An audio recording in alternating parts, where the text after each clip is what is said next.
حضرت عروہ بن زبیر بڑی جلیل القدر تابعی عالم دین ہے۔ امام زہری نے ان کی کمال علم کو دیکھ کر یہ فرمایا، بحر لا ينزف، یہ علم کا ایسا سمندر ہے جو کبھی خشک نہیں ہوگا۔ مدینہ منورہ کی 60 مشہور فقہاء میں ان کا شمار ہے۔ یہ جتنی صحابی حضرت زبیر بن عوام کی فرزند ہیں، ان کی والدہ کا نام اسماء ہے جو امیر المؤمنین حضرت ابوبکر صدیق رضی اللہ عنہ کی صاحبزادی ہے۔ اپنے والد، اپنے والدہ بی بی اسماء اور اپنی خالہ ام المؤمنین حضرت بی بی عائشہ اور بڑے بڑے صحابہ کرام رضی اللہ عنہم کی شاگرد رشید ہے۔ حضرت عروہ بن زبیر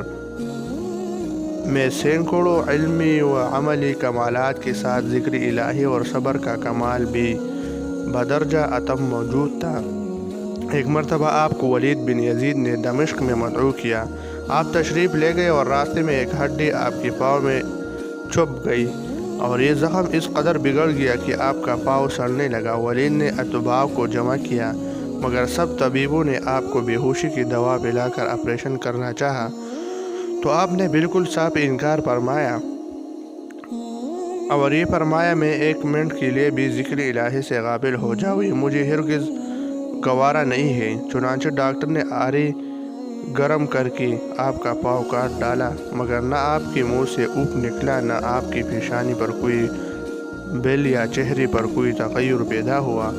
جب پاؤں کاٹ کر آپ کے سامنے رکھا گیا تو آپ نے فرمایا، الحمدللہ، اگر میرا ایک عضو کٹ گیا تو کوئی مضائقہ نہیں،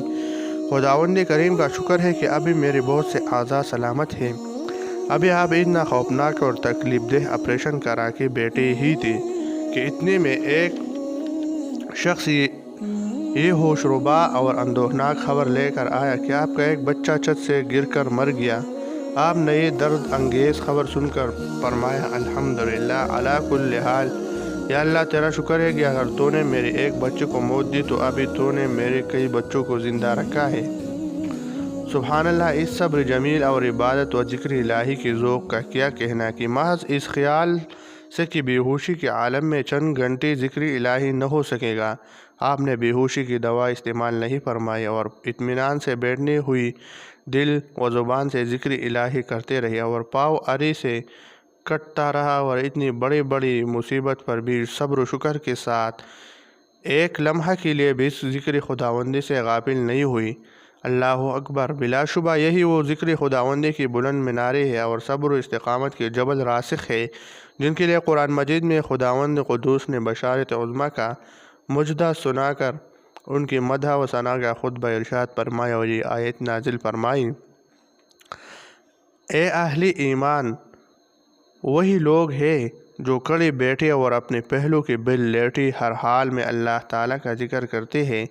اور کہیں ارشاد فرمایا، اے محبوب، آپ میرے صبر کرنے والے بندوں کو خوشخبری سنا دیجئے۔